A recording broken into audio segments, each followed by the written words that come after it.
Hello students, आप सभी लोग का मेरे चैनल पर स्वागत है। आज मैं आपको ज्ञान दर्पण प्रकाशन के द्वारा बिहार दरोगा का जो वॉल्यूम 2 प्रैक्टिस पेपर निकाला गया है, उसके अंतर्गत बिहार दरोगा का मॉडल सेट 3 करवाने जा रहा हूं। इसके पहले मैंने आप लोगों को सेट 1 और सेट 2 करवा दिया है और आज मैं आपको सेट 3 करवाने जा रहा हूं। उम्मीद करता हूं कि इससे आप लोगों को काफ़ी लाभ मिलेगा। अतः इस मॉडल सेट 3 के अंतर्गत पहला प्रश्न है, वर्ल्ड बेस्ट 100 सिटीज़ फॉर 2021 की लिस्ट में विश्व का सबसे अच्छा शहर कौन सा है? तो इसका उत्तर है ऑप्शन ए, लंदन। तो वर्ल्ड बेस्ट 100 सिटी फॉर 2021 की लिस्ट में विश्व का सबसे अच्छा शहर लंदन है, जबकि नई दिल्ली का रैंक 62 है। वही दूसरा प्रश्न है कि यूएस वर्ल्ड यूनिवर्सिटी रैंकिंग 2021 के अनुसार विश्व का सर्वश्रेष्ठ संस्थान कौन सा है? इसका सही आंसर है option A, Massachusetts institute of technology. यद्यपि किताब में कंप्यूटर ऑपरेटर की गलती से ऑप्शन सी सही दे दिया गया है, लेकिन इसका सही आंसर जो होगा ऑप्शन ए जो होगा वो सही आंसर होगा। ठीक है, इसका एक्सप्लेनेशन हम लोग देखते हैं कि यूएस वर्ल्ड यूनिवर्सिटी रैंकिंग्स 2021 के अनुसार विश्व का सर्वश्रेष्ठ संस्थान Massachusetts institute of technology America है। फिर है प्रश्न संख्या 3, प्रधानमंत्री नरेंद्र मोदी ने किस राज्य में हजीरा और भावनगर के बीच रोपैक्स फेरी सेवा का उद्घाटन किया? ठीक है, तो इसका आंसर हो जाएगा ऑप्शन सी, गुजरात। तो हजीरा और भावनगर के बीच गुजरात में रोपैक्स फेरी सेवा शुरू होने से 370 किलोमीटर की सड़क की दूरी घटकर समुद्री मार्ग से 90 किलोमीटर रह जाएगी। प्रश्न संख्या 4, प्रधानमंत्री नरेंद्र मोदी द्वारा नवंबर 2020 में किस यूनिवर्सिटी में स्वामी विवेकानंद जी की 115 फीट मूर्ति का अनावरण किया गया? इसका सही आंसर हो जाएगा option D, Jawaharlal Nehru university. तो प्रधानमंत्री नरेंद्र मोदी द्वारा नवंबर 2020 में जवाहरलाल यूनिवर्सिटी में स्वामी विवेकानंद जी के 115 फीट ऊंची मूर्ति का अनावरण किया गया।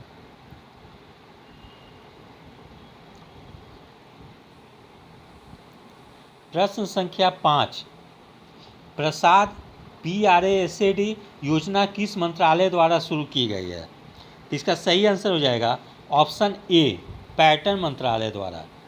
तो केंद्रीय पर्यटन और संस्कृति राज्य मंत्री श्री प्रहलाद सिंह पटेल ने केरल के गुरुवायूर में पर्यटन मंत्रालय की प्रसाद योजना शुरू की है।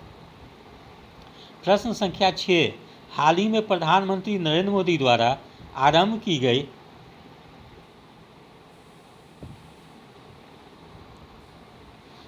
गई प्रधानमंत्री AFME योजना किस मंत्रालय के अंतर्गत आती है? ठीक है, इसका सही आंसर हो जाएगा ऑप्शन डी, खाद्य प्रसंस्करण उद्योग मंत्रालय के अंतर्गत।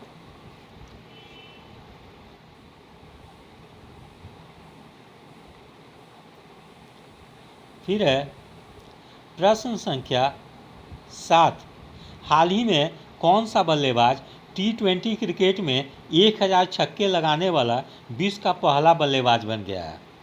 इसका सही आंसर है ऑप्शन बी, क्रिस गेल।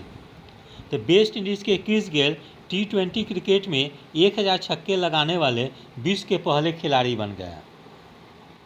प्रश्न संख्या 8, लुइस हैमिल्टन किस खेल से संबंधित है? इसका सही आंसर हो जाएगा option C, formula 1 motor racing से संबंधित है। तो लुइस हैमिल्टन फार्मूला 1 खेल से संबंधित है। मर्सिडीज टीम के ब्रिटिश चालक लुइस हैमिल्टन वर्ष 2020 के लिए फार्मूला 1 रेसों के विश्व चैंपियन बने हैं। लुइस हैमिल्टन ने जर्मनी के माइकल शूमाकर का 7 बार वर्ल्ड चैंपियन बनने का रिकॉर्ड का बराबरी किया है। प्रश्न संख्या 9, फीफा ने किस देश में होने वाले अंडर 17 महिला विश्व कप को कोविड-19 के कारण स्थगित कर दिया है? इसका सही आंसर हो जाएगा ऑप्शन ए, भारत। तो फुटबॉल की वैश्विक संस्था फीफा ने कोविड-19 महामारी के चलते भारत में खेले जाने वाले अंडर 17 महिला विश्व कप को रद्द कर दिया है। भारत अब 2022 में फीफा अंडर 17 महिला विश्व कप की मेजबानी करेगा। फिर है प्रश्न संख्या 10, नवंबर 2020 में आईसीसी के नियम के अनुसार अंतर्राष्ट्रीय क्रिकेट खेलने के लिए खिलाड़ियों के लिए न्यूनतम आयु कम से कम कितनी होनी चाहिए? इसका सही आंसर हो जाएगा ऑप्शन डी, 15 वर्ष। तो नवंबर 2020 में आईसीसी के नए नियम के अनुसार अंतर्राष्ट्रीय क्रिकेट खेलने के लिए खिलाड़ियों की न्यूनतम आयु कम से कम 15 वर्ष होनी चाहिए। ऐसा निर्णय खिलाड़ियों की सुरक्षा को ध्यान में रखकर लिया गया है। आईसीसी का मुख्यालय दुबई, संयुक्त अरब अमीरात में है। इसके चेयरमैन न्यूजीलैंड के ग्रेग बार्कले को चुना गया है।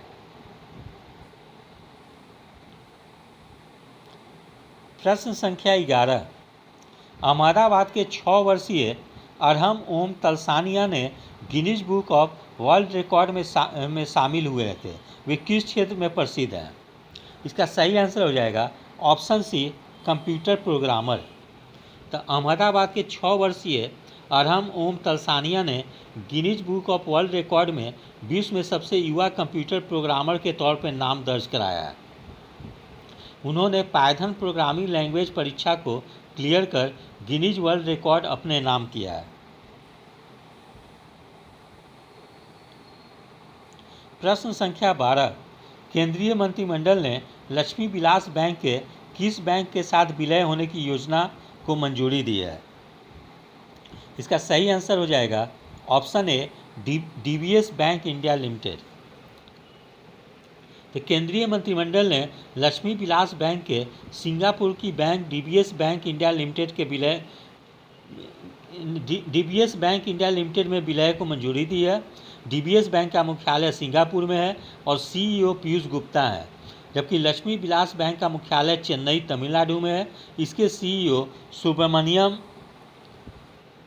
सुंदर हैं। रिजर्व बैंक ने लक्ष्मी विलास बैंक का 1 महीने की मोरेटोरियम के तहत ग्राहक सिर्फ 25,000 अधिकतम निकासी कर सकता है। प्रश्न संख्या 13, 2 नवंबर 2020 को भारत सरकार के किस मिशन के तहत भारतीय नेवी का एरावत शिप सामान की मदद के साथ सूडान पहुंचा है? इसका सही आंसर हो जाएगा ऑप्शन ए, मिशन सागर 2। तो मिशन सागर 2 के तहत भारत सरकार प्राकृतिक आपदाओं और कोविड-19 महामारी को दूर करने के लिए मित्रवत विदेशी देशों की सहायता प्रदान कर रही है। प्रश्न संख्या 14,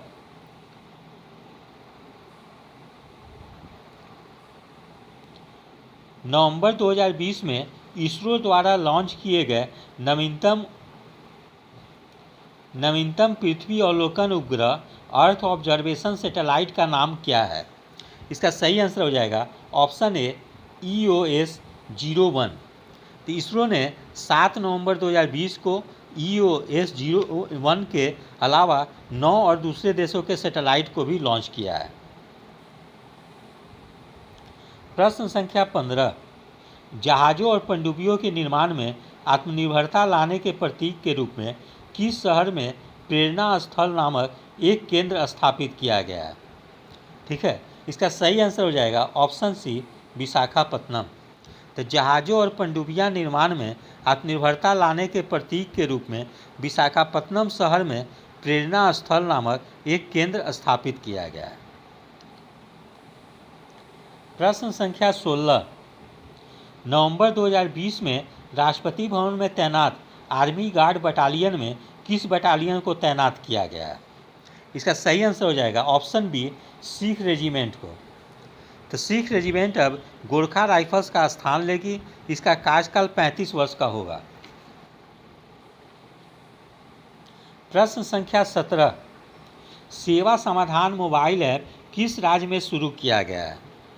इसका सही आंसर हो जाएगा ऑप्शन ए उड़ीसा।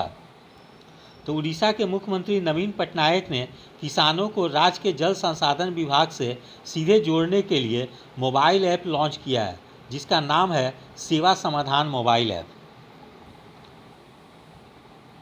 प्रश्न संख्या 18। नवंबर 2020 में किस मंत्रालय ने सफाई मित्र सुरक्षा चैलेंज लॉन्च किया है? इसका सही आंसर हो जाएगा ऑप्शन सी, आवास और शहरी मामलों के मंत्रालय ने। तो नवंबर 2020 में आवास और शहरी मामलों के मंत्रालय ने सफाई मित्र सुरक्षा चैलेंज लॉन्च किया है। इस मिशन का उद्देश्य यह सुनिश्चित करना है कि सफाई के दौरान सेप्टिक टैंक से सीवर क्लीनर के जीवन की हानि न हो। प्रश्न संख्या 19। विश्व शौच दिवस प्रतिवर्ष किस दिन मनाया जाता है? इसका सही आंसर हो जाएगा ऑप्शन ए 19 नवंबर। तो विश्व शौचालय दिवस 19 नवंबर को मनाया जाता है। वर्ष 2020 की थीम है sustainable sanitation and climate change, जबकि 26 नवंबर को राष्ट्रीय विधि दिवस और विश्व पर्यावरण संरक्षण दिवस मनाया जाता है, जबकि 14 नवंबर को विश्व मधुमेह दिवस मनाया जाता है और बाल दिवस भी मनाया जाता है। साथ में 16 नवंबर को राष्ट्रीय प्रेस स्वतंत्रता दिवस मनाया जाता है, जबकि 19 नवंबर को राष्ट्रीय एकता दिवस और अंतर्राष्ट्रीय पुरुष दिवस मनाया जाता है। साथ में शौचालय दिवस के अलावा भी मनाया जाता है।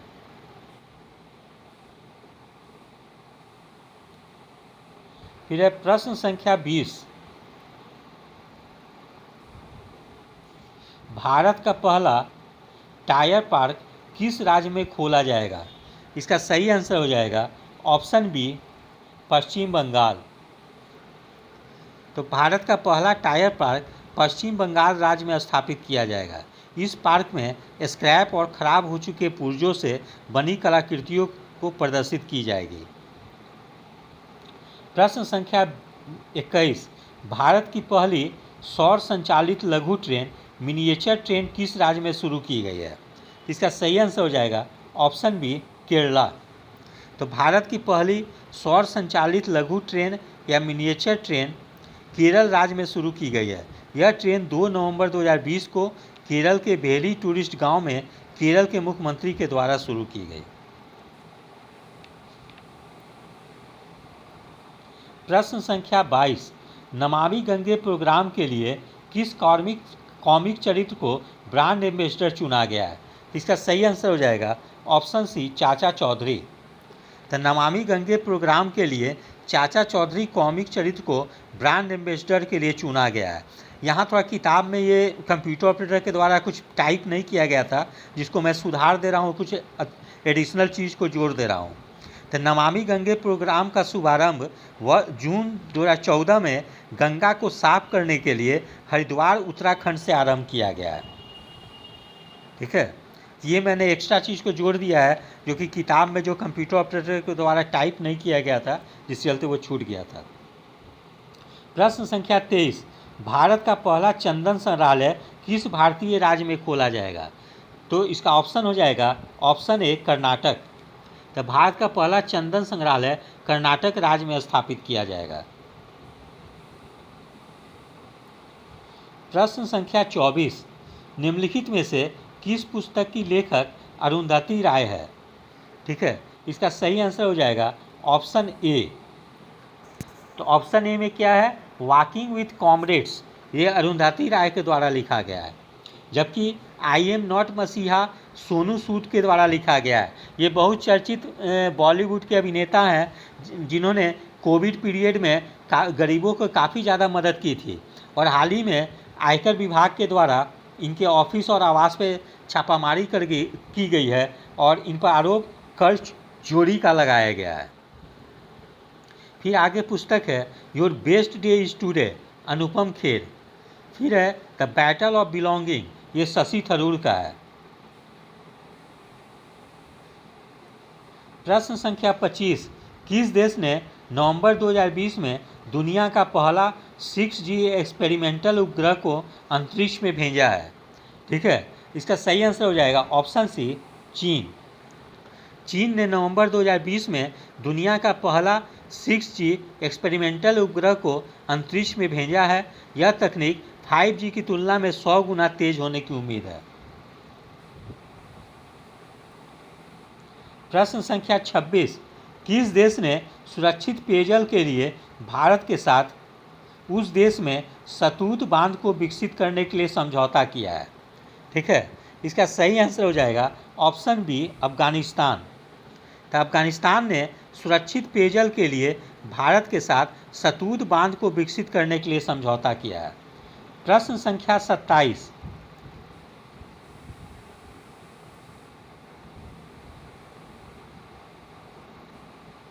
हाल ही में पीएम मोदी ने देश के किस राज्य में आरोग्य वन का उद्घाटन किया है? इसका सही आंसर हो जाएगा ऑप्शन डी, गुजरात। तो पीएम मोदी ने गुजरात राज्य में आरोग्य वन का उद्घाटन किया है। आरोग्य वन का उद्घाटन मोदी जी ने नर्मदा जिले में सरदार पटेल की विशालकाय प्रतिमा स्टैचू ऑफ यूनिटी के पास केवड़िया गांव में किया। इसके अलावा सरदार पटेल जूलॉजिकल पार्क जंगल सफारी का उद्घाटन प्रधानमंत्री मोदी ने गुजरात में किया। प्रश्न संख्या 28, वर्ष 2018 की एक रिपोर्ट के अनुसार किस राज्य का सेक्स रेशियो सबसे अच्छा रहा है? इसका सही आंसर हो जाएगा ऑप्शन ए, अरुणाचल प्रदेश। तो वर्ष 2018 की एक रिपोर्ट के अनुसार अरुणाचल प्रदेश में प्रति 1000 पुरुषों में महिलाओं की संख्या 1084 रही है। और सबसे खराब सेक्स रेशियो मणिपुर का है, जहां पर प्रति 1000 पुरुषों में मात्र 757 महिलाओं का जन्म हुआ है।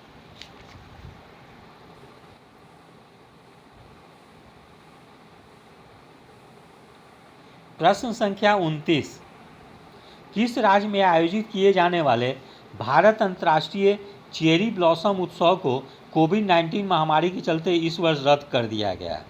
इसका सही आंसर हो जाएगा ऑप्शन सी, मेघालय।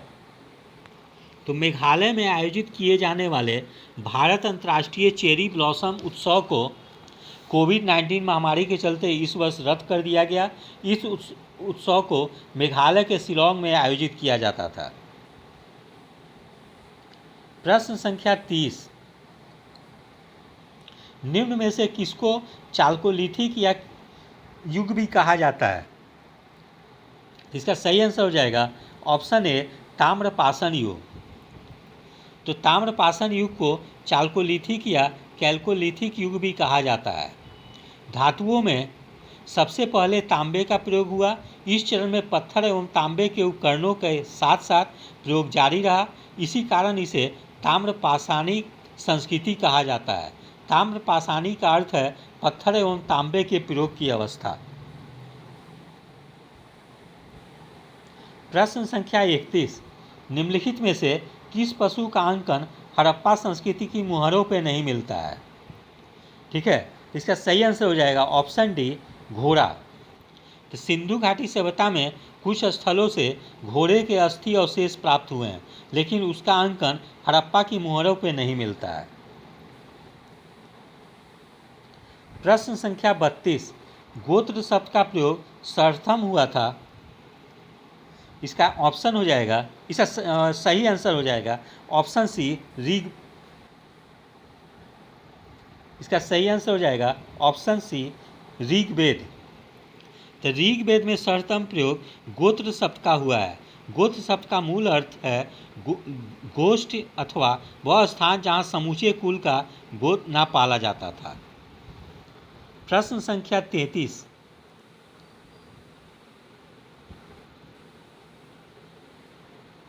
बुद्ध ने सर्वाधिक उपदेश किस स्थान पे दिए थे? इसका सही आंसर हो जाएगा ऑप्शन ए, श्रावस्ती। तो बुद्ध ने कौशल राज्य की राजधानी श्रावस्ती में सर्वाधिक उपदेश दिए थे। बुद्ध के सबसे अधिक शिष्य कौशल राज्य में हुए। प्रश्न संख्या 34, जैन धर्म के तीर्थकर ऋषभ देव का प्रतीक चिन्ह क्या था? इसका सही आंसर हो जाएगा ऑप्शन डी, बैल। तो जैन धर्म के तीर्थकर ऋषभ देव का प्रतीक चिन्ह बैल था। अजीतनाथ का प्रतीक चिन्ह हाथी था। पार्श्वनाथ का प्रतीक चिन्ह सर्प था और महावीर स्वामी का चिन्ह सिंह था। ठीक है। प्रश्न संख्या 35, सुरक्षा के लिए मराठों के राजस्व के दावों को किस नाम से जाना जाता है? इसका सही आंसर हो जाएगा ऑप्शन सी, चौथ। तो सुरक्षा के लिए मराठों के राजस्व के दावों को चौथ के नाम से जाना जाता है। इस कर के बदले में पड़ोसी राज्यों को मराठों के आक्रमण तथा लूटपाट से बचने का आश्वासन प्राप्त हो जाता था। चौथ उन प्रांतों से लिया जाता था जिन्हें मुगलई कहा जाता था। प्रश्न संख्या 36, किसके शासनकाल में हिजड़ों तथा महिलाओं के एक वर्ग का प्रभुत्व था? इसका सही आंसर हो जाएगा ऑप्शन डी, मोहम्मद शाह। तो मोहम्मद शाह का शासनकाल 1719 से 1748 था। उसके शासनकाल में हिजड़ों तथा महिलाओं के एक वर्ग का प्रभुत्व था। उसके विलासितापूर्ण जीवन के कारण उसे रंगीला बादशाह कहा जाता था। उसके शासनकाल में मुगल शाहजहां द्वारा बनवाए गए प्रसिद्ध मयूर सिंहासन पर बैठने वाला अंतिम मुगल शासक मोहम्मद शाह था।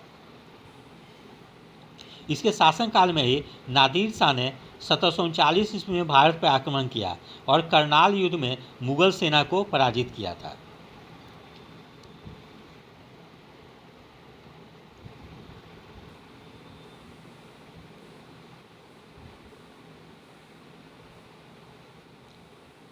प्रश्न संख्या 37,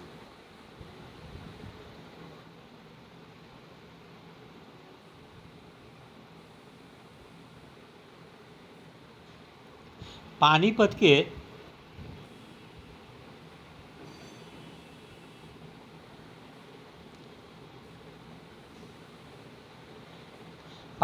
के तीसरे युद्ध में किस मराठा शासक ने भाग लिया था?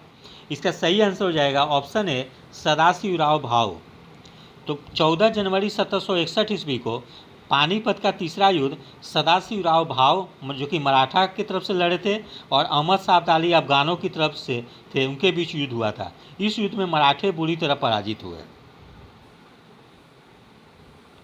प्रश्न संख्या 38, शिवाजी मुगलों की कैद से भागने के समय कौन से नगर में कैद थे?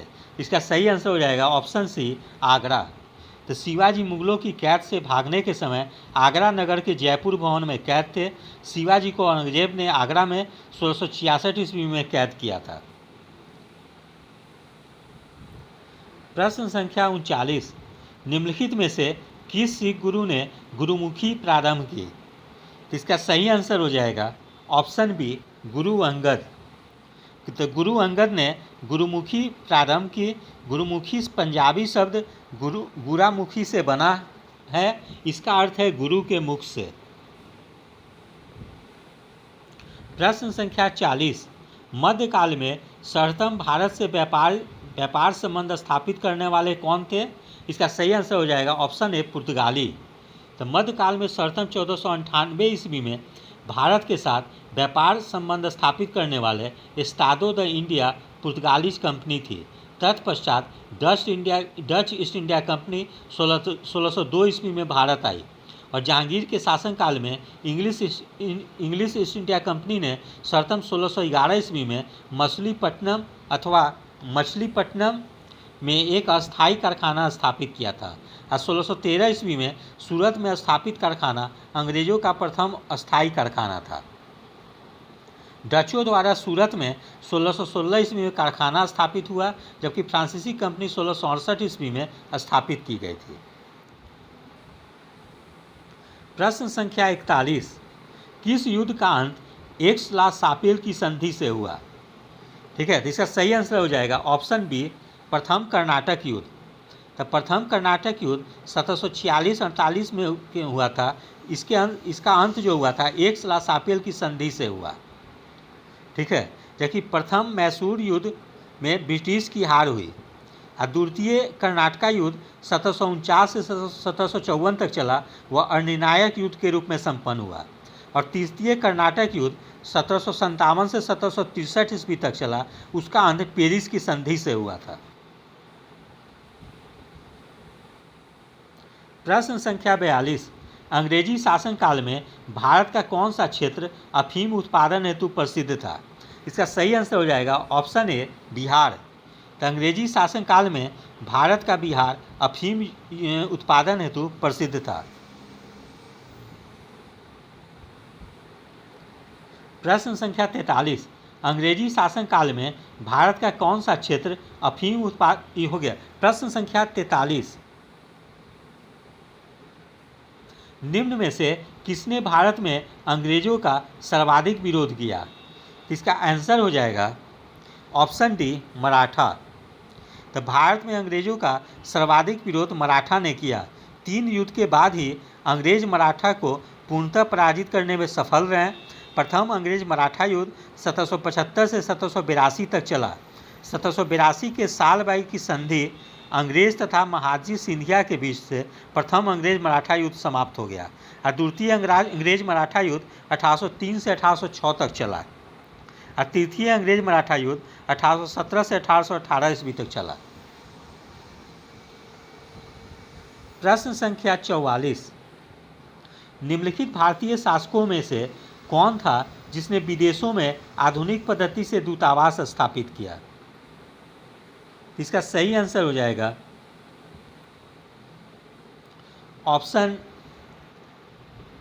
Option C, Tipu Sultan. तो टीपू सुल्तान ने अनेक देशों में दूतावास खोला, जैसे फ्रांस, अफगानिस्तान, ईरान आदि में।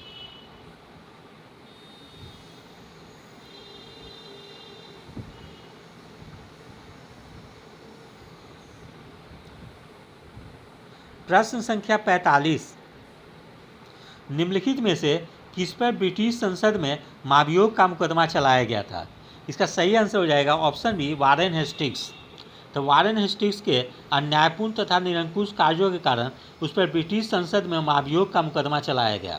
अंग्रेज नेपाल युद्ध जो कि 1814 से 16 तक चला था, इसके हेस्टिंग्स के गवर्नर जनरल काल में हुआ था, जो कि 1815 ईस्वी की सुगौली की संधि से समाप्त हुआ। प्रश्न संख्या 46, भारत में अंग्रेजों के समय में प्रथम जनगणना हुई थी। इसका सही आंसर हो जाएगा ऑप्शन ए, लॉर्ड मेयो। तो भारत में अंग्रेजों के समय प्रथम जनगणना 1872 ईस्वी में हुई थी। ठीक है, उस समय लॉर्ड मेयो थे।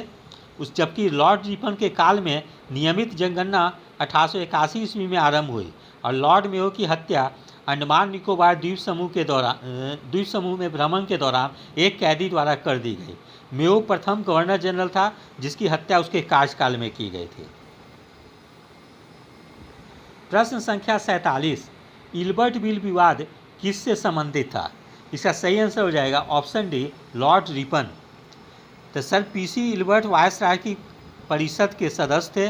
उनके द्वारा 2 फरवरी 1883 को विधान परिषद में एक विधेयक प्रस्तुत किया गया जिसे इल्बर्ट बिल की संज्ञा दी गई है। इस विधेयक का उद्देश्य था कि जाति भेद आधारित सभी न्यायिक अयोग्यताएं तुरंत समाप्त कर दी जाए और भारतीय तथा यूरोपीय न्यायाधीशों की शक्तियां समान कर दी जाए। यूरोपीय लोगों ने इसे अपने विशेषाधिकारों पर कुठाराघात माना। इल्बर्ट बिल को लेकर हुए विवाद के कारण ही 1884 ईस्वी में लॉर्ड रिपन ने अपने कार्यकाल पूरा होने से पूर्व त्यागपत्र दे दिया। प्रश्न संख्या 48, निम्न महापुरुषों में से कौन भारतीय जागृति का जनक कहा जाता है। इसका सही आंसर हो जाएगा ऑप्शन सी, राजा राम मोहन राय।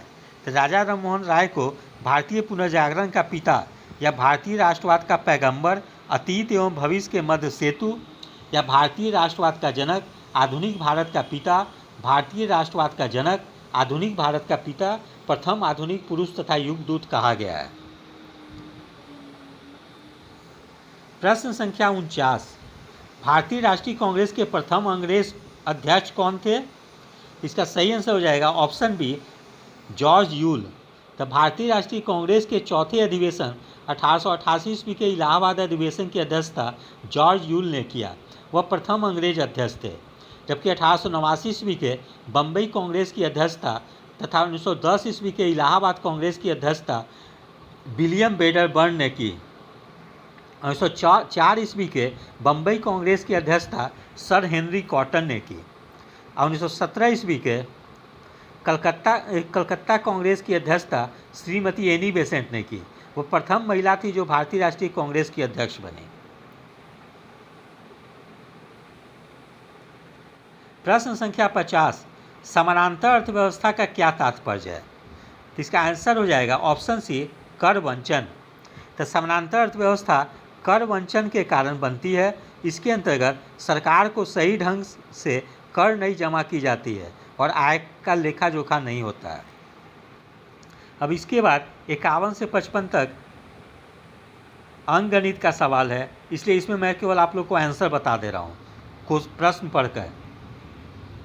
3 घंटिया, ऐसे किताब में इसका विस्तृत रूप से इसका सॉल्यूशन या हल दिया गया है।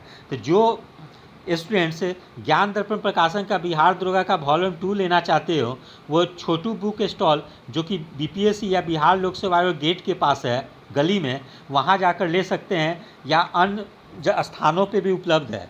लेकिन यदि आप लोगों को अपने ज़िले में ना मिले तो छोटू बुक स्टॉल बिहार लोक सेवा आयोग के पास जो है उससे संपर्क करके आप इस पुस्तक को खरीद सकते हैं।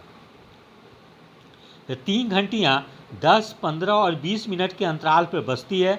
यदि तीनों घंटियाँ 5 PM पर एक साथ बजी हो तो अब वे एक साथ कब बजेगी? इसका सही आंसर हो जाएगा,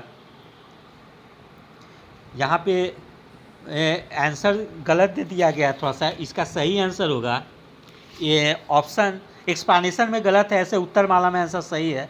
इसका सही आंसर हो जाएगा ऑप्शन डी, 6 PM। ठीक है। प्रश्न संख्या 52, 2 वर्ष बाद एक शहर की जनसंख्या कितनी हो जाएगी जो वर्तमान में 12 लाख है और वृद्धि की दर 4% है? इसका सही आंसर हो जाएगा ऑप्शन ए।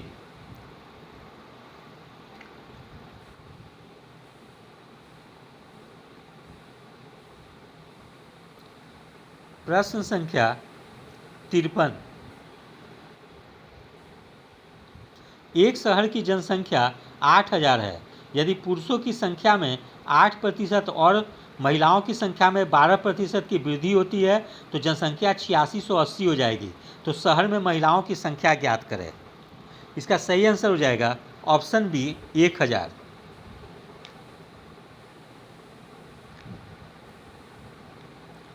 प्रश्न संख्या 54, एक विद्यार्थी को उत्तीर्ण होने के लिए 40% अंक प्राप्त करना आवश्यक है।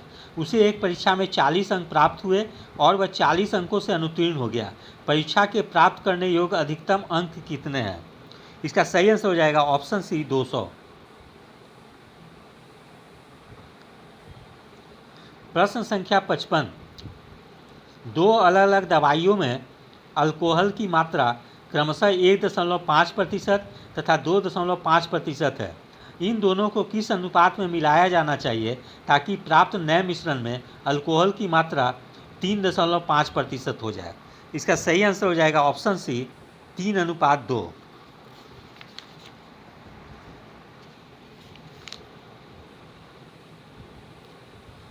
प्रश्न संख्या 56, तमिलनाडु में शरतकालीन वर्षा अधिकांशतः जिन कारणों से होती है, यहाँ किरणो टाइप हो गया है, जिन कारणों से होती है वे हैं, इसका सही आंसर हो जाएगा ऑप्शन बी, उत्तरी पूर्वी मानसून। तो उत्तरी पूर्वी मानसून के कारण अक्टूबर से नवंबर के मध्य तमिलनाडु, दक्षिणी आंध्र प्रदेश, दक्षिणी पूर्वी कर्नाटक तथा दक्षिणी पूर्वी केरल में झंझावत वर्षा होती है। उत्तरी पूर्वी मानसून बंगाल की खाड़ी से जलवाष्प ग्रहण करती है। प्रश्न संख्या 57, भारत की निम्नलिखित मिट्टियों में से कपास की खेती के लिए कौन सी सर्वाधिक उपयुक्त है? इसका सही आंसर हो जाएगा ऑप्शन ए, रेगुड़ मिट्टी या काली मिट्टी। तो रेगुड़ या काली मिट्टी कपास की खेती के लिए सर्वाधिक उपयुक्त है। इस मिट्टी का विस्तार मुख्यतः महाराष्ट्र, गुजरात, पश्चिम मध्य प्रदेश आदि राज्यों में है। काली मिट्टी रेगुड़ मिट्टी या चेनोजेम मिट्टी के रूप में जाना जाने वाला मिट्टी में लोहा, चूना, कैल्शियम, पोटास, एल्युमिनियम एवं मैग्नीशियम कार्बोनेट की अधिकता और नाइट्रोजन, फास्फोरस और जैविक पदार्थ की ह्यूमस की कमी पाई जाती है। प्रश्न संख्या 58, मृदा अपरदन या मृदा क्षरण को रोका जा सकता है? इसका सही आंसर हो जाएगा ऑप्शन सी, वन रोपण। मृदा अपरदन या मृदा क्षरण को वनरोपण द्वारा रोका जा सकता है। प्राकृतिक अभिकर्ता जैसे जल, वायु, पवन आदि द्वारा मिट्टी के ऊपरी आवरण के क्रमिक कटाव तथा स्थानांतरण को मृदा अपरदन कहते हैं। मृदा अपरदन के कई कारक होते हैं, जिसमें अत्यधिक पशुचारण, झूम कृषि, निर्वनीकरण, अवैज्ञानिक कृषि पद्धति, परिवहन, अंधाधुंध खनन आदि मुख्य है। प्रश्न संख्या 59, भारत में किस राज्य का सर्वाधिक क्षेत्र घने पतझड़ वाले जंगल से घिरा है? इसका सही आंसर हो जाएगा ऑप्शन सी, मध्य प्रदेश। भारत में मध्य प्रदेश में सर्वाधिक क्षेत्र घने पतझड़ वाले जंगलों से घिरा है। प्रश्न संख्या 60, सारण सिंचाई नहर निकलती है? इसका सही आंसर हो जाएगा ऑप्शन ए, गंडक। तो सारण सिंचाई नहर गंडक से निकलती है। गंडक परियोजना के अंतर्गत गंडक नदी पर त्रिवेणी घाट के पास एक बैराज बनाया गया है, जिससे कुछ नहर निकाली गई है, उसमें से एक सिंचाई नहर भी है।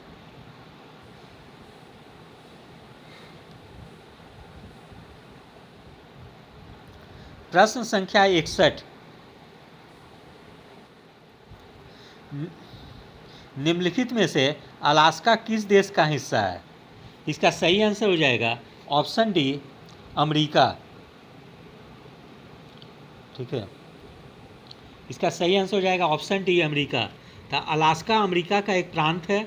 अलास्का उत्तर अमेरिका महाद्वीप के उत्तर पश्चिमी छोर में स्थित अमेरिकी राज्य है। क्षेत्रफल के अनुसार अलास्का अमेरिका के 50 राज्यों में सबसे बड़ा राज्य है और अलास्का की राजधानी जूनो है। प्रश्न संख्या 62, माउंट टिटलिस स्थित है? इसका सही आंसर हो जाएगा ऑप्शन ए, स्विट्जरलैंड। तो माउंट टिटलिस जो है स्विट्जरलैंड में अवस्थित है। जर्मनी में ब्लैक फॉरेस्ट तथा अमेरिका में रॉकी पर्वत श्रृंखला पाई जाती है। एपिनाइन पर्वत इटली में अवस्थित है। प्रश्न संख्या 63, संसार का सर्वाधिक जनसंख्या वाला मरुस्थल है? इसका सही आंसर हो जाएगा ऑप्शन बी, थार। तो थार मरुस्थल संसार का सर्वाधिक जनसंख्या वाला है। इसे ग्रेट इंडियन डेजर्ट के नाम से भी जाना जाता है। यह पश्चिमी भारत और दक्षिण पूर्वी पाकिस्तान में फैला है। संसार का सर्वाधिक जनसंख्या वाला मरुस्थल थार है। यहाँ का जनसंख्या घनत्व 83 व्यक्ति प्रति वर्ग किलोमीटर है। सहारा मरुस्थल विश्व का सबसे बड़ा इतर ध्रुवीय मरुस्थल है।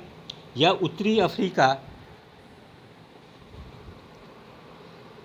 में स्थित शुष्क मरुस्थल है। इसका क्षेत्रफल लगभग 3.6 मिलियन वर्ग मील है। जबकि कालाहारी मरुस्थल दक्षिण गोलार्ध में स्थित है। कालाहारी मरुस्थल का क्षेत्र दक्षिणवर्ती अफ्रीका के बोत्सवाना, नामीबिया तथा दक्षिण अफ्रीका का क्षेत्र आता है। जबकि तकलामकान मरुस्थल मध्य एशिया के झिंजियांग यूबर स्वतंत्र क्षेत्र चीन में विस्तारित है। प्रश्न संख्या 64, निम्नलिखित में से कौन शीतोष्ण घास का मैदान नहीं है? इसका सही आंसर हो जाएगा ऑप्शन सी, सवाना। तो उष्णकटिबंधीय घास के मैदान का विस्तार भूमध्य रेखीय सदाबहार वनों तथा गर्म मरुस्थलों क्षेत्रों के मध्य पाया जाता है। इसका उदाहरण है सवाना, लानोल्स, कैंपास, सेल्वास और पार्कलैंड। जबकि शीतोष्णकटिबंधीय घास के मैदान का विस्तार शीतोष्णकटिबंधीय जलवायु वाले क्षेत्रों में होता है। उदाहरण है प्रेरीज, कंपास, वेल्ड डाउन्स। ठीक है। प्रश्न संख्या 65, हार्न ऑफ अफ्रीका के अंग हैं? इसका सही आंसर हो जाएगा option A, Somalia, Ethiopia, Djibouti. Horn of Africa अथवा सोमाली प्रायद्वीप के अंतर्गत सोमालिया, इथोपिया, जिबूती तथा इरिट्रिया सम्मिलित है। प्रश्न संख्या 66, निम्नलिखित में से कौन सा जैवमंडल रिजर्व केरल में स्थित है? इसका सही आंसर हो गया ऑप्शन डी, अगस्त्यमलाई। ठीक है, तो अगस्त्यमलाई केरल में स्थित है। जबकि नोकरेक मेघालय में स्थित है। दिहांग दिबांग अरुणाचल प्रदेश में स्थित है। शीत मरुस्थल कोल्ड डेजर्ट हिमाचल प्रदेश में स्थित है। प्रश्न संख्या 67, जंगली गधों का अभयारण्य स्थित है? इसका सही आंसर हो जाएगा ऑप्शन सी, गुजरात में।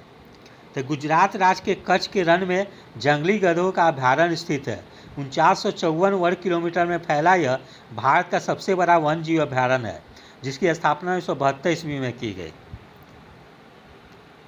प्रश्न संख्या 68, भारत में बाघों की संख्या कितनी है? इसका सही आंसर हो जाएगा ऑप्शन बी, 2967।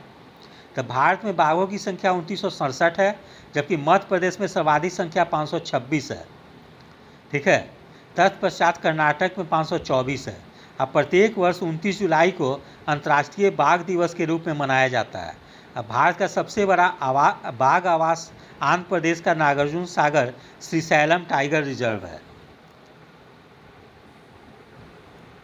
प्रश्न संख्या 69, विश्व का सबसे बड़ा वानस्पतिक उद्यान स्थित है? इसका सही आंसर हो जाएगा ऑप्शन ए, ब्रिटेन। तो विश्व का सबसे बड़ा वानस्पतिक उद्यान ब्रिटेन के क्यू स्थित रॉयल बॉटनिक गार्डन है। प्रश्न संख्या 70, निम्नलिखित में से कौन सा एक जीवाश्म ईंधन नहीं है? इसका सही आंसर हो जाएगा ऑप्शन ए, यूरेनियम, जबकि कोयला प्राकृतिक गैस और पेट्रोलियम जीवाश्म ईंधन है, जो कि पृथ्वी के भूगर्भ में पाया जाता है। तो जीवाश्म ईंधन के अंतर्गत पौधे के ऐसे उत्पाद हैं जो कि हजारों वर्षों से पृथ्वी के नीचे दबे पड़े थे, या पौधे के वे जीवाश्म जिनका उपयोग हम ईंधन के रूप में करते हैं। वर्तमान में जीवाश्म ईंधन ऊर्जा के प्रमुख स्रोत हैं। इसका एक बार उपयोग करने के पश्चात दोबारा नहीं प्राप्त किया जा सकता, जैसे कोयला, पेट्रोलियम, प्राकृतिक गैस आदि, जबकि यूरेनियम का नाभिकीय ऊर्जा उत्पादन हेतु कच्चे माल के रूप में प्रयोग किया जाता है।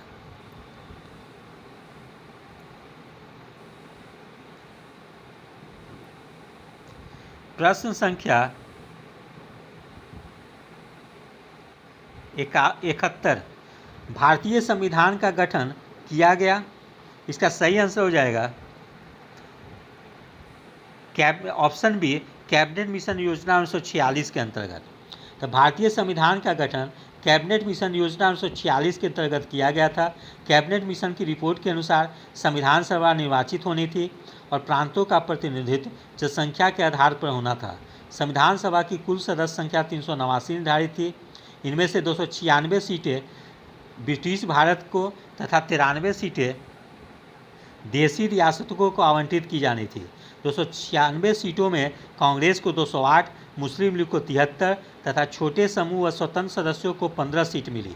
देशी रियासतों में संविधान सभा ने भाग नहीं लिया। संविधान सभा प्रत्यक्ष निर्वाचन का परिणाम थी। प्रश्न संख्या 72, भारतीय संविधान को अपनाया गया था? इसका सही आंसर हो जाएगा ऑप्शन ए, संविधान सभा द्वारा। तो संविधान सभा के 11वें अधिवेशन में 26 नवंबर 1949 को भारतीय संविधान सभा द्वारा अपनाया गया।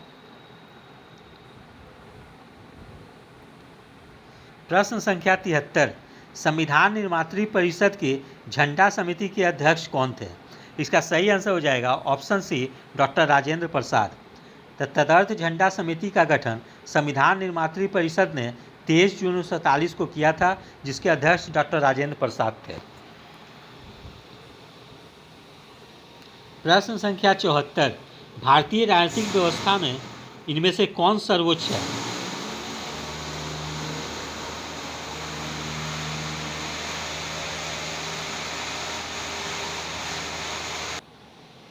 तो प्रश्न संख्या 74 है, भारतीय राजनीतिक व्यवस्था में इनमें से कौन सर्वोच्च है? तो इसका सही आंसर हो जाएगा ऑप्शन, जस्ट ए मिनट, इसका सही आंसर हो जाएगा ऑप्शन डी, संसद। तो भारतीय राजनीतिक व्यवस्था में संविधान नहीं, एक मिनट, यहाँ पे थोड़ा सा ऑप्शन संसद जो है कि दो जगह टाइप हो गया है, इसलिए इसको सब लोग संविधान कर लेंगे। ठीक है, ऑप्शन डी को यहाँ पे ये गलत ढंग से टाइप कर दिया गया है। भारतीय राजनीतिक व्यवस्था में संविधान सर्वोच्च है। ठीक है, इसीलिए ये जो होगा यहाँ संविधान कर लेंगे ऑप्शन।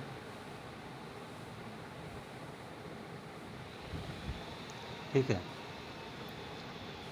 तो ये ऑप्शन डी जो होगा वो संविधान होगा, ठीक है। तो भारतीय राजनीतिक व्यवस्था में संविधान सर्वोच्च है, संविधान से ही शासन के सभी अंग, अधिकार एवं शक्ति प्राप्त होते हैं, ठीक है। तो यहाँ मिस प्रिंट हो गया है, इसलिए ऑप्शन डी को संसद के जगह पे संविधान कर लेंगे। प्रश्न संख्या 75, निम्नलिखित में से संवैधानिक प्रावधान केंद्र राज्य संबंध किस देश से लिया गया है, ठीक है। इसका सही आंसर हो जाएगा ऑप्शन ए कनाडा। तो कनाडा जो है केंद्र राज्य संबंध कनाडा से लिया गया है, जबकि मौलिक अधिकार अमेरिका से लिया गया है, राज्य के नीति निर्देशक तत्व आयरलैंड से लिया गया है, मंत्रिमंडलीय सरकार ब्रिटेन से लिया गया है। प्रश्न संख्या 76, वित्त विधेयक के बारे में विशेष उपबंध किस अनुच्छेद के अंतर्गत किया गया है। इसका सही आंसर हो जाएगा ऑप्शन सी अनुच्छेद 117। तो संविधान के अनुच्छेद 117 वित्त विधेयक के बारे में विशेष उपबंध किया गया है। अनुच्छेद 119 में संसद में वित्तीय कार्य संबंधी प्रक्रिया का विधि द्वारा विनियमन। अनुच्छेद 121 में उच्चतम न्यायालय या उच्च न्यायालय के किसी न्यायाधीश द्वारा कर्तव्यों के निर्वहन में किए गए किसी आचरण के संदर्भ में चर्चा। और अनुच्छेद 123 में संसद के विश्रांत काल में अध्यादेश प्रख्यापित करने की राष्ट्रपति की शक्ति का उल्लेख है। प्रश्न संख्या 77, भारत के संविधान के अंतर्गत आर्थिक योजना का विषय है। इसका सही आंसर हो जाएगा ऑप्शन बी समवर्ती सूची। तो भारत के संविधान के अंतर्गत आर्थिक योजना का विषय समवर्ती सूची में उल्लेखित है। इसी उपबंध के आधार पर भारत सरकार ने 15 मार्च 1950 को योजना आयोग का गठन किया। यह एक संविधानेतर निकाय है, अर्थात इसका संविधान के निर्माण के समय प्रावधान नहीं था, ठीक है, इसीलिए इसे संविधानेतर निकाय कहा जाता है। जवाहरलाल नेहरू इसके प्रथम अध्यक्ष थे, जबकि गुलजारी लाल नंदा प्रथम उपाध्यक्ष थे। योजना आयोग के स्थान पर नीति आयोग का गठन 1 जनवरी 2015 को किया गया। वर्तमान में अध्यक्ष प्रधानमंत्री नरेंद्र मोदी तथा उपाध्यक्ष राजीव कुमार हैं, जबकि सीईओ अमिताभ कांत हैं।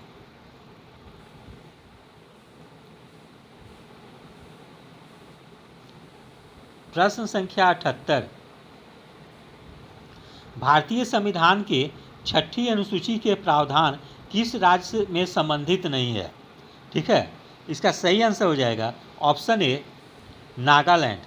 तो संविधान की 6ठी अनुसूची में असम, मेघालय, मिजोरम तथा त्रिपुरा राज्यों के जनजातीय क्षेत्रों के प्रशासन के बारे में उपबंध किया गया है। प्रश्न संख्या 79, भारतीय संविधान को कितने भागों में विभाजित किया गया है, ठीक है। इसका सही आंसर हो जाएगा ऑप्शन सी 22 भाग। तो भारतीय संविधान को 22 भागों में विभाजित किया गया है, जबकि वर्तमान में 25 भाग हो गए हैं। प्रश्न संख्या 80, भारत के संविधान के निर्माताओं का मत निम्नलिखित में से किसमें प्रतिबंधित होता है। इसका सही आंसर हो जाएगा ऑप्शन ए उद्देशिका। तो भारत के संविधान के निर्माताओं का मत उद्देशिका में प्रतिबंधित होता है। 13 दिसंबर 1946 को संविधान सभा के समक्ष जवाहरलाल नेहरू द्वारा प्रस्तुत उद्देश्य प्रस्ताव को 22 जनवरी 1947 को पारित किया गया। इसे ही परिवर्तित करके संविधान के प्रस्तावना के रूप में स्वीकार किया गया। प्रश्न संख्या 81, निम्नलिखित में से कौन सी भारतीय भैंस की नस्ल नहीं है, ठीक है। इसका सही आंसर हो जाएगा ऑप्शन डी गिर। तो भारतीय गाय की नस्ल गिर जो है दुधारू पशु है, ठीक है। अब बाकी सब जो है ये भैंस की नस्ल है, जैसे मुर्रा, जाफराबादी, महसाना आदि। गिर जो हो गया गाय की दुधारू पशु की नस्ल है, जबकि भारतीय भैंस की नस्ल मुर्रा, जाफराबादी, महसाना, सुरती है। प्रश्न संख्या 82, निम्न में से किस पशु का गर्भकाल 310 दिन होता है। इसका सही आंसर हो जाएगा ऑप्शन बी भैंस का। तो भैंस का गर्भकाल 310 दिन होता है, जबकि गाय का गर्भकाल 280 दिन होता है, भेड़ का गर्भकाल 150 दिन होता है, बकरी का गर्भकाल 151 दिन होता है, सूअर का गर्भकाल 114 दिन होता है। प्रश्न संख्या 83, एजुसेट का प्रक्षेपण किस वर्ष किया गया? इसका सही आंसर हो जाएगा ऑप्शन सी 2004। तो 20 सितंबर 2004 को सतीश धवन अंतरिक्ष केंद्र श्रीहरिकोटा से शिक्षण कार्य के लिए समर्पित दुनिया के पहले उपग्रह एजुसेट का सफलतापूर्वक भूस्थैतिक कक्षा में स्वदेश निर्मित भू समस्थानिक उपग्रह प्रक्षेपण यान GSLV F01 की सहायता से स्थापित किया गया।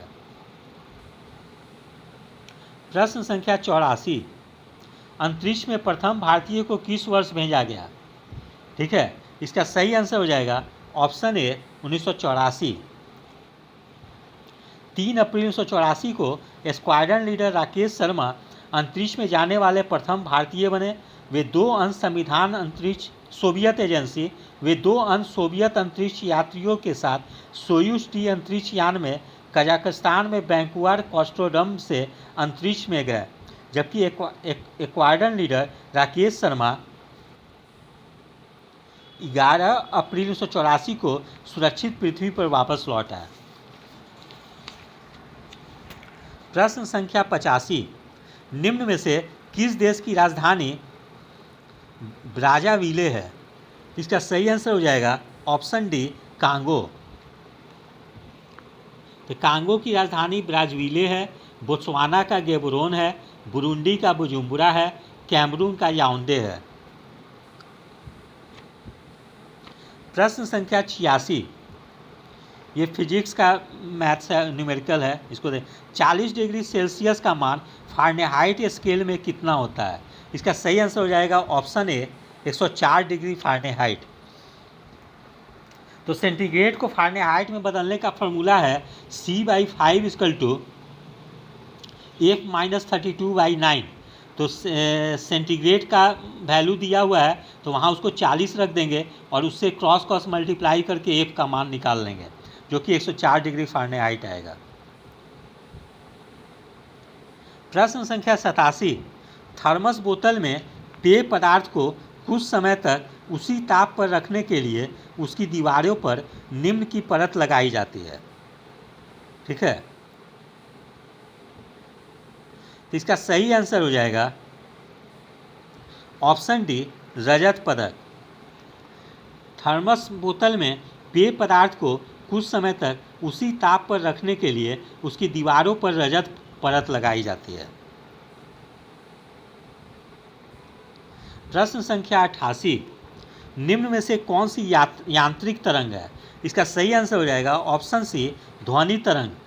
तो ध्वनि तरंग यांत्रिक तरंग है। यांत्रिक तरंग किसी भौतिक माध्यम में उत्पन्न वह विक्षोभ है, उसे अपना स्वरूप बिना बदले माध्यम में एक निश्चित चाल से आगे बढ़ता है, जबकि रेडियो तरंग एक्स तरंगों तथा प्रकाश तरंगें विद्युत चुंबकीय तरंग है। प्रश्न संख्या 89, फ्यूज का सिद्धांत है। इसका सही आंसर हो जाएगा ऑप्शन ए विद्युत का ऊष्मीय प्रभाव। तो फ्यूज का सिद्धांत विद्युत ऊष्मीय प्रभाव है। फ्यूज का तार निम्न गलनांक वाले धातु का बना होता है, जिसमें अधिक विद्युत धारा के प्रवाहित होते ही यह गर्म होकर पिघल जाता है। इसी कारण से इलेक्ट्रिक सामानों की सुरक्षा की दृष्टि से अत्यंत उपयोगी है। फ्यूज में प्रयुक्त होने वाले तार में उच्च प्रतिरोध शक्ति तथा निम्न गलनांक होता है। प्रश्न संख्या 90, प्रतिवर्ती धारा किसके लिए उपयुक्त नहीं है? इसका सही आंसर हो जाएगा ऑप्शन बी स्टोरेज बैटरी को चार्ज करने हेतु। तो प्रतिवर्ती धारा स्टोरेज बैटरी को चार्ज करने हेतु उपयुक्त नहीं है, जबकि प्रतिवर्ती धारा इलेक्ट्रिक मोटर चलाने हेतु, विद्युत शक्ति संचारण हेतु और इलेक्ट्रिक टोस्टर को गर्म करने हेतु प्रयोग किया जाता है। प्रश्न संख्या 91, निम्न में से कौन सा मूल तत्व है? इसका सही आंसर हो जाएगा ऑप्शन सी हीरा। तो हीरा रासायनिक रूप से कार्बन का शुद्धत्व में है, जिसके कारण यह मूल तत्व है। प्रश्न संख्या 92, निम्नलिखित धातुओं में से कौन सी एक अमलगम नहीं बनाती है? इसका सही आंसर हो जाएगा ऑप्शन बी लोहा। ठीक है, तो लोहा धातु अमलगम नहीं बनाती है, क्योंकि लोहा पारा के साथ नहीं मिलता है, जबकि अमलगम पारा और अन्य तत्वों से मिलकर बनता है। प्रश्न संख्या 93, कार्बन की मात्रा अधिकतम होती है। इसका सही आंसर हो जाएगा ऑप्शन ए, ढलवां लोहा।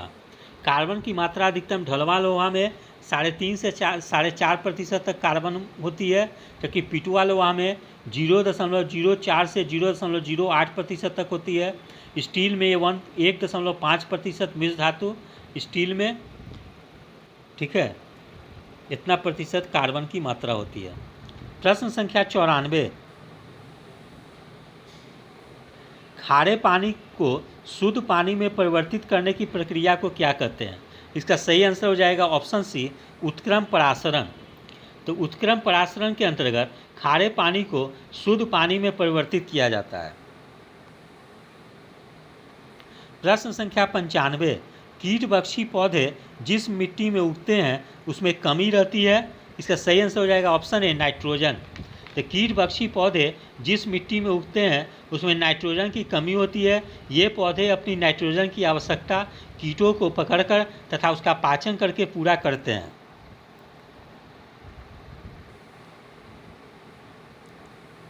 प्रश्न संख्या 96, फूलों के अध्ययन को कहते हैं।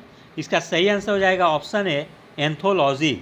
तो फूलों के अध्ययन को एंथोलॉजी कहा जाता है। घास से संबंधित अध्ययन को एग्रोस्टोलॉजी कहा जाता है। कीटों का अध्ययन एंटोमोलॉजी कहलाता है, जबकि किसी विशिष्ट संस्कृति का अध्ययन इथनोग्राफी कहलाता है। प्रश्न संख्या 97, तो RH कारक का नाम संबंधित है, एक प्रकार है। इसका सही आंसर हो जाएगा ऑप्शन बी, बंदर। तो RH कारक का नाम बंदर से संबंधित है। प्रश्न संख्या 98, DNA में उपलब्ध कौन सा यौगिक अमीनो अम्ल नहीं बनाता है। इसका सही आंसर हो जाएगा ऑप्शन डी, टायरोसिन।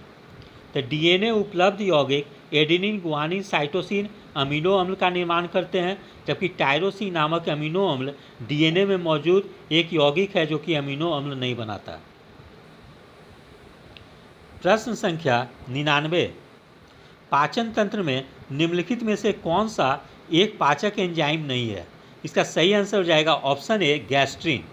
तो मानव तंत्र में पाचक एंजाइम ट्रिप्सिन, टाइलिन और पेप्सिन है। ट्रिप्सिन का स्राव अग्नाशय से, टाइलिन का लार ग्रंथि से तथा पेप्सिन के अमाशय द्वारा किया जाता है। प्रश्न संख्या 100, निम्नलिखित सब्जियों में सर्वाधिक विटामिन सी पाया जाता है। इसका सही आंसर हो जाएगा ऑप्शन ए, मिर्च। तो प्रश्नानुसार सब्जियों में सर्वाधिक विटामिन सी मिर्च में पाई जाती है। इस प्रकार मेरे द्वारा ज्ञान दर्पण वॉल्यूम 2 बिहार दरोगा के लिए जो प्रकाशित किया गया है उसका प्रैक्टिस सेट नंबर 3 का मैंने पूरी तरह से 100 प्रश्न हल करवा दिया है। ठीक है, तब मेरे द्वारा ज्ञान दर्पण क्लासेस के नाम से कोचिंग भी चलाया जाता है। अतः जो अभ्यर्थी चाहे BPSC प्रारंभिक परीक्षा हो, बिहार दरोगा हो या बिहार सचिवालय या अन्य परीक्षाओं के लिए अगर वो तो मतलब ऑब्जेक्टिव एग्ज़ाम की तैयारी करना चाहते हो तो मुझसे संपर्क कर सकते हैं। ठीक है, और साथ में मेरा YouTube चैनल भी है, वो रूपक सर क्लासेस के नाम से है। ठीक है, तो जो अभ्यर्थी चाहे तो वो YouTube चैनल पे भी मुझे फॉलो करके अपना मतलब गाइडेंस या लाभ ले सकते हैं। ठीक है, तो मैं उम्मीद करता हूँ कि आप लोग को मेरे द्वारा जो ज्ञान दर्पण का जो दरोगा का प्रैक्टिस सेट करवाया गया है उससे आप लोग को निश्चित रूप से परीक्षा में लाभ होगा। ठीक है, यदि आप सभी लोगों को मेरा चैनल अच्छा लगा हो इसे लाइक से और सब्सक्राइब करें। धन्यवाद।